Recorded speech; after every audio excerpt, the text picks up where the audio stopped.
everybody. So welcome back to the channel. It's been a while. Just going to take you guys along for the ride. We just did a trip to Bowling Green, Kentucky for, basically we were going there for my dad's Vietnam reunion, and this was the first reunion that he wasn't able to attend after passing away. They have one every 2 years. And so me and Wendy went with my mom up there, and this was our adventure. On another adventure, we're on our way to Bowling Green, Kentucky. So here's our trip. We're gonna have fun. Last time we was there, we picked up the car. We've still got about 200 miles to go. I thought we were there almost. How you like the drive so far? A lot of people parked in the left lane. People know how to drive? No. And we saw a mattress almost take flight. Some idiot had his mattress on top of his Dodge Durango, and it was working its way off. I'm glad we got by there, because I guarantee you a couple miles down the road that thing was on the interstate and ended up killing somebody. We're back in It's the definitely a lot quieter in the car when you got in touring though. If you look in the rear view, look at the line of traffic. Caution. There's traffic everywhere. That's one thing I'll say about Chattanooga. I don't remember a time ever coming through Chattanooga where the road wasn't being worked on, like It's for the always last 40 on. years. It's always construction. Which, I mean, that's kind of like Atlanta, but I don't know. I mean, even going through downtown Atlanta, there's times where you'll go through and there's not very much, you know, not much construction, but here it seems like it's always under construction. 49 more miles and we'll hit 7,500. Dang. Which I've already done today? Already done the 7,500 mile service, huh? We'll do it today? Well, yeah, you'll do it here in about 40 miles. Squeaky brakes. Hope it's not ours. Hope that's not yours. Huh? Hope that's not your squeaky No. brake. Thank God. That's one thing I had on with, which my last car, that last Z06 I had with the carbon ceramic brakes, they never squeaked. But some people get them and they squeak. I mean, I've had good luck if you do the burnishing process. I haven't ever had a squeak. You just have to make sure you do that burnishing. Yeah. It's in the manual. Just doing lots of construction. I know one thing, this was a scary thing coming back from Bowling Green when we got the car. I was afraid we were going to get rock hits and stuff. But now that I've got full PPF, it's like, okay. It's like, whatever, I drive it every day. You could still get an issue that would mess it up, but it's not, Yeah. But if I had something gouge it through, I would just get I would get the PPF replaced in that section. Now, honey, do you want to talk about your tire?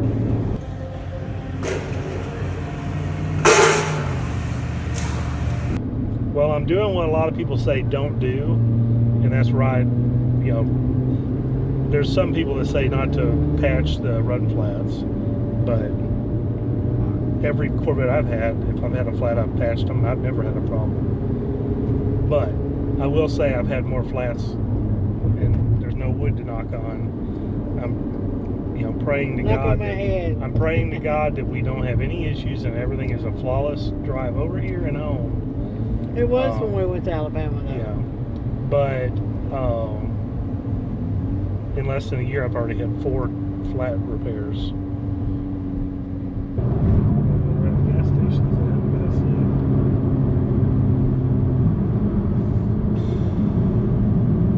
Use the left lane to merge onto I-24 West.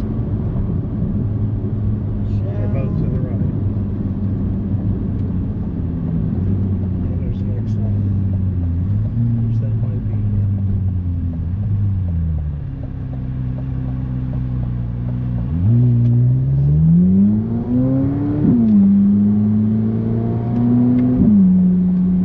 In 3/4 of a mile, turn right onto Richard Reeves Drive.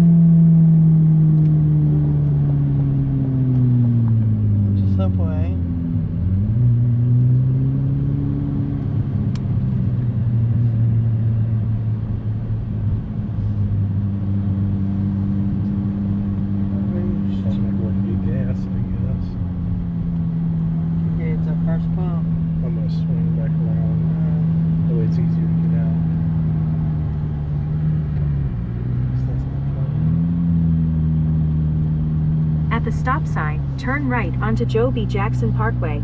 Then turn right to merge onto I-24 While you're West. at a rest stop. Wendy had to pee.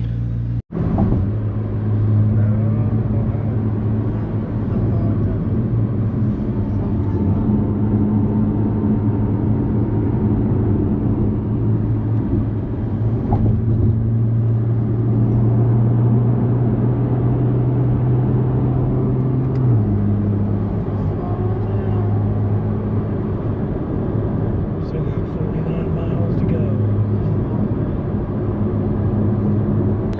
Yeah, I'm tired.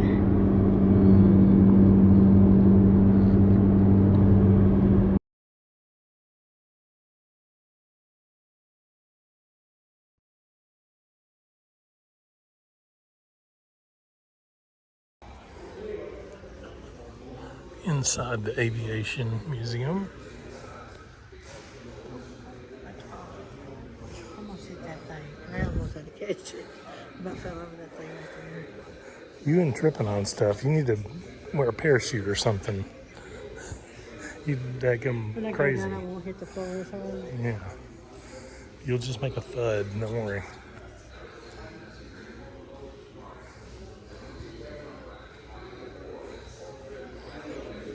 I think we lost Mom. I don't know where she went.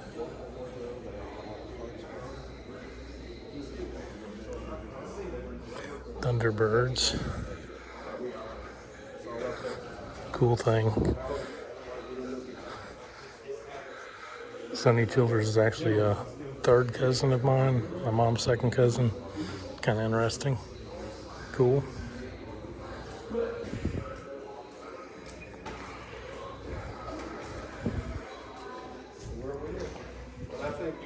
Pretty cool place.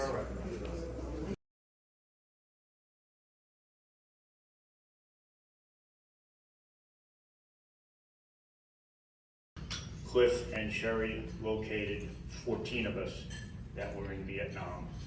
13 from the 1st platoon, 1 from the mortar platoon. Without their dedication, determination, and diligence, we would never have a reunion from 1999 up until now. They deserve the greatest applause that you can give them.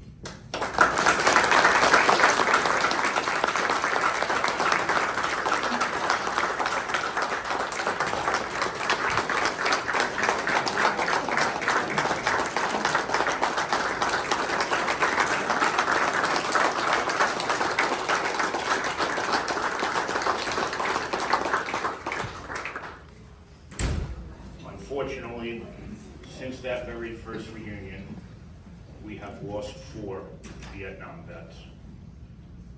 Cliff Barger, Jack Hayden, Bill Howard, and James Yeary. I asked Wendell when I put in my saying that I was coming to this reunion, Wendell, do you mind if I write up a short email and send them out to anybody that we have of the other members of that first reunion? And Wendell said, go for it. So I wrote up a story, not a story, but wrote up some imploring them to please, if you possibly can, come to this reunion. We did not have a contact for Tom Cole, who was in the mortar platoon. Gary Phillips did not answer my email. It did not get returned, so I know it was received. Bill Toffling could not come to the reunion. I did speak with Dennis Sperry several times. Dennis has a lot of health issues, and his wife has further health issues. She has, I believe Dennis told me, 2 separate types of cancer, and they could not travel. I got an email from John Stankus, his wife. He is very ill. He could not travel. And unfortunately, the other day, Sherry received a call from Bob Hatton, and the reason that Bob is not here is that he contacted COVID. So we hope he gets all better. We do have, however, 4 of us from the very first reunion that are here. When I call out your name, please come forward up to the podium. Alan Conger. Steve Fedoris.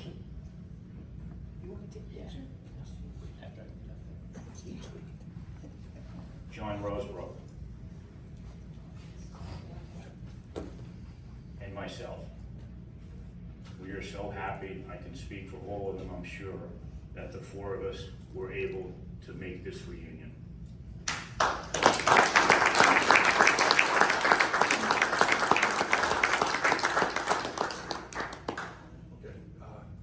have Jeff. Yeah.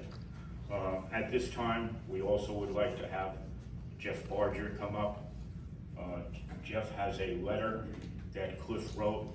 We're not sure after what reunion. It was not the first, it might have been the second, third, or fourth, but he has a letter that he wants to read that his dad wrote to everybody. Go ahead, Jeff.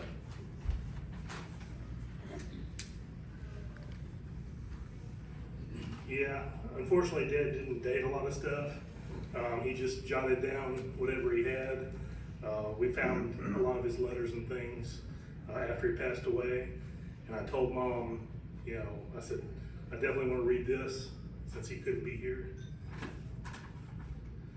It's titled A Memoir of Cliff Barger, My Journey, My Story.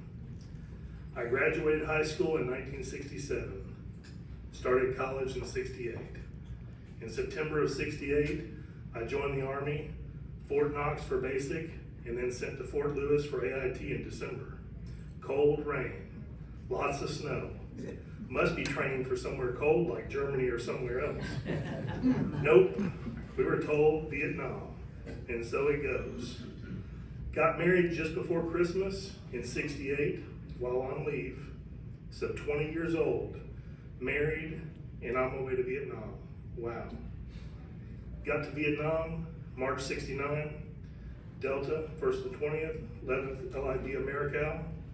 I was a replacement because my company just lost 8 men in a helicopter crash. One body never recovered. For me, this is all new. We never worked in or trained with choppers because it was too rainy in Washington. But I got to fly a lot in Vietnam. It's the way the Army transported us all the time. We lived out of our backpacks. If you could carry it, you could have it. With food, water, ammo, and everything, your pack would weigh somewhere to 70 pounds and up. That's a lot for the heat and all the walking that we had to do. I did this for 14 months, lived out of a backpack. You learn quick what you don't need, and you keep it that way.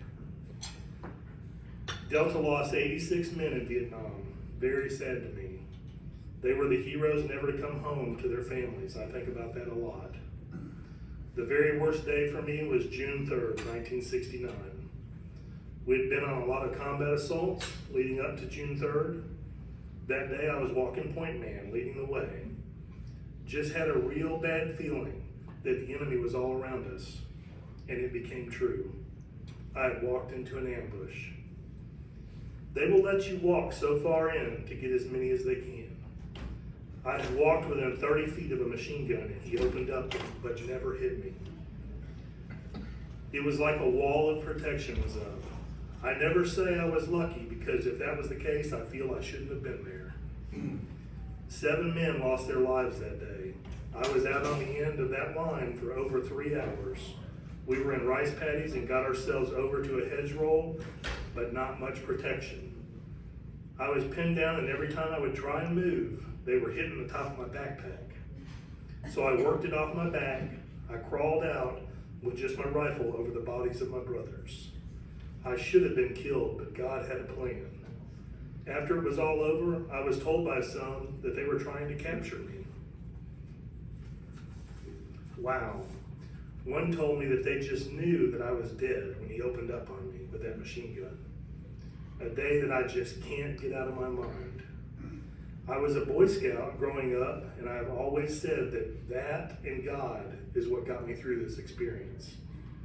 I've had a good life, have 2 great sons and a wife that has been very, very best at backing me in everything I've ever wanted. Back in 1999, she put together a Vietnam reunion of 15 of the men I had spent a lot of time with and their wives to come to Pigeon Forge, Tennessee. It had been over 30 years since being back together with them. What a time we had. All the men seemed to have had 10 to 15 guys that they could remember, so the search was on with my wife leading the way. We now have over 320 men that served in Delta Company during Vietnam. We have reunions every 2 years. It's awesome to say the least. I love all these men and their wives. Such a bond of brothers and sisters. Cliff Barger.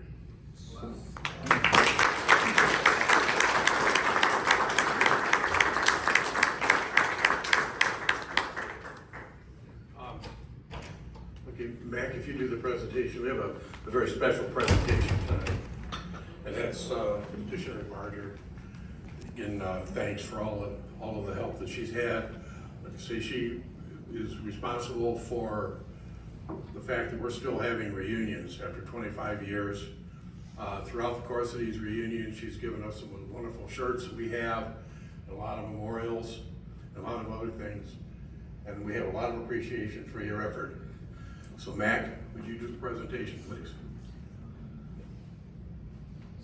As Cliff mentioned, the shirts, I think Sherry, I spoke to her the other day, she said she could not make shirts for this reunion, but she has made, over the course of our reunions, correct me if I'm wrong, over 1,000 shirts that we wear proudly, and I think I can speak for everybody. I wear this shirt as much as I can, and I get recognized for it, and I appreciate the people recognizing me for my service in Vietnam. So Sherry, for 1,000 shirts, 1,000 thank yous.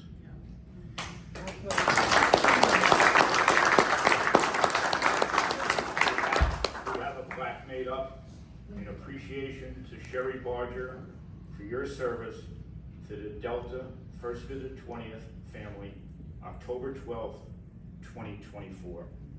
For you,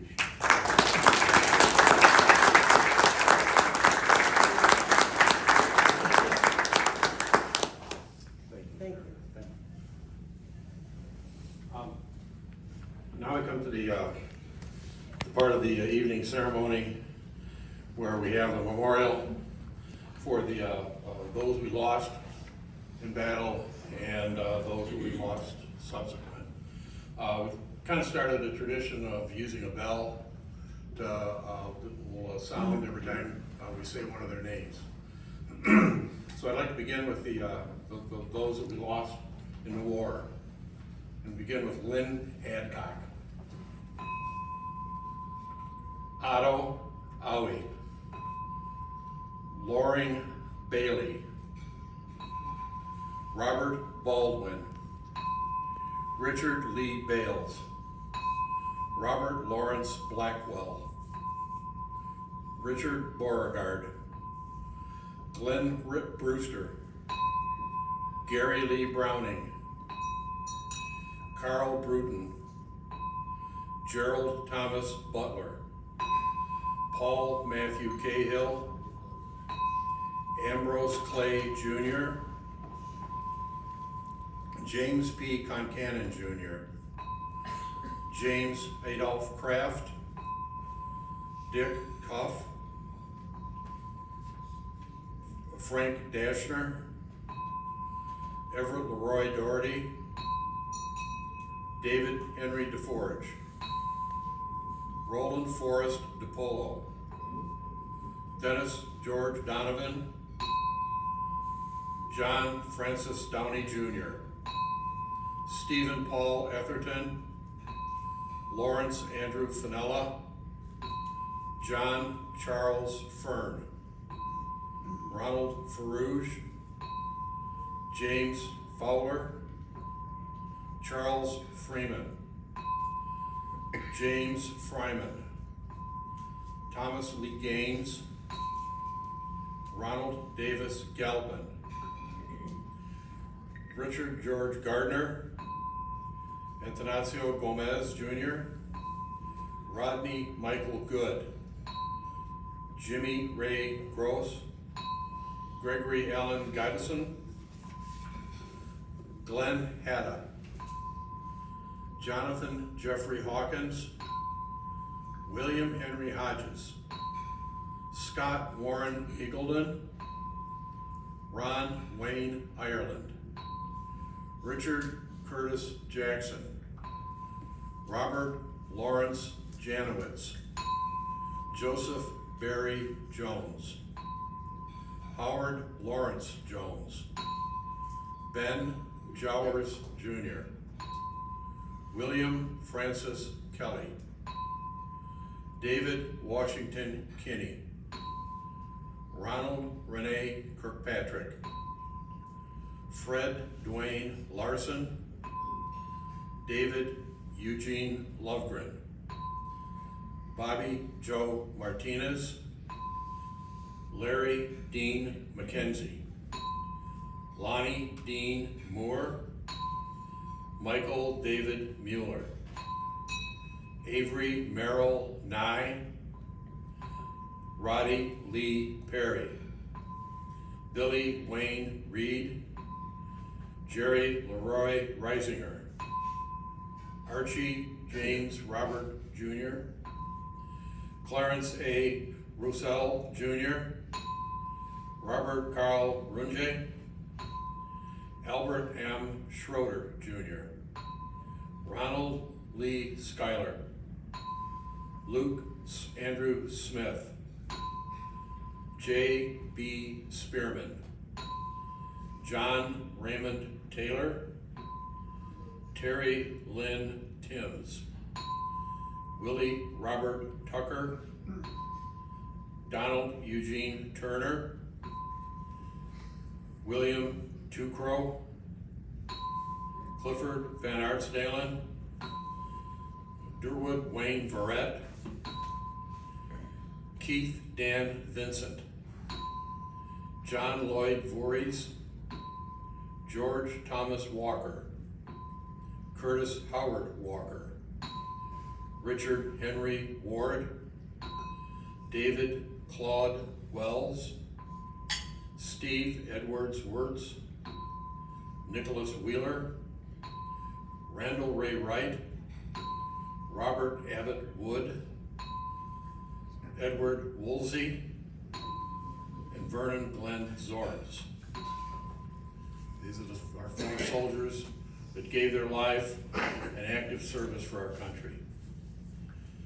And the next list is the list of those that we know of who have passed away subsequent to their service in Vietnam. And they begin with Paul J. Adams, Joe Aitkins, Dave Baker, Cliff Barger, Fred Battle, Bob Booley, Jeffrey Colvin, John DeVarso, Don Drury, Rodney Dawes, Charles Lynn Duke,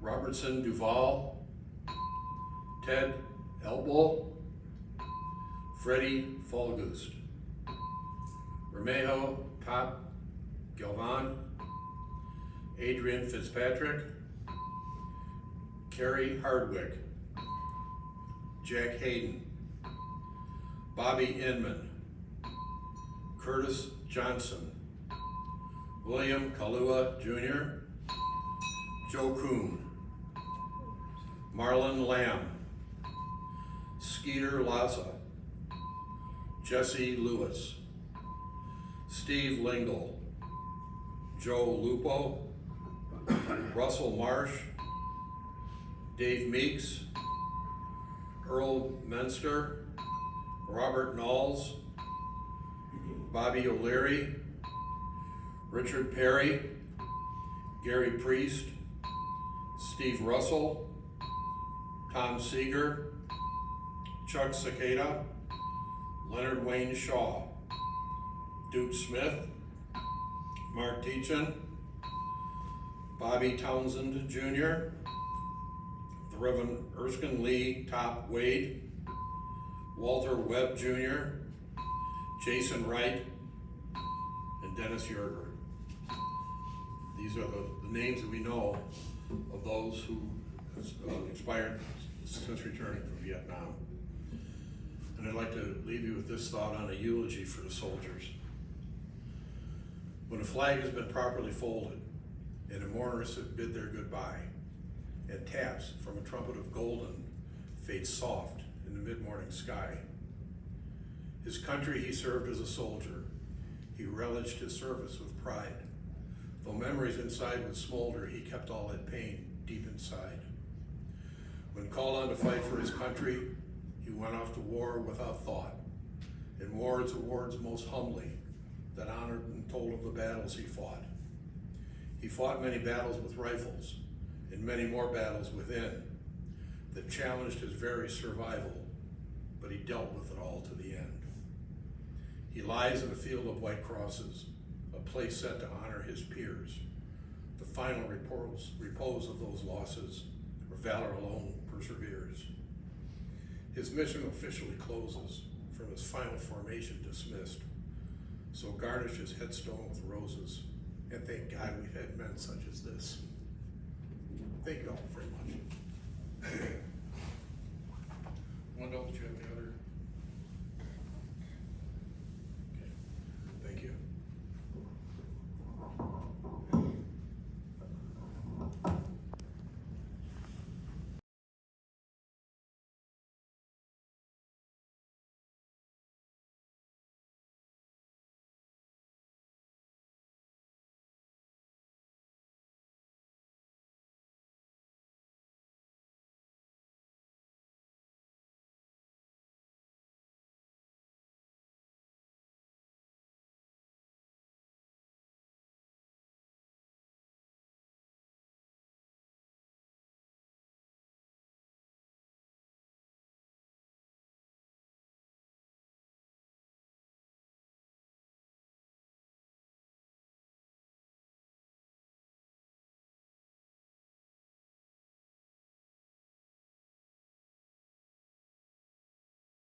No trip would be complete without a stop at Buc-ee's.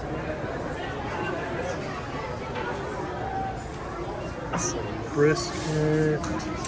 brisket sandwiches, some sausage on a stick, some nuts, cinnamon roll. How much? What's your guess? Okay. Don't be sitting there adding it all up. Just kind of guess. I don't have a ball. I'm gonna say one. I'm gonna say 120. Wendy says 100. I'm gonna go with the full. Huh? I'm gonna go with the full. You're saying 100, and I'm saying It's 120. about 110. I'm saying 120.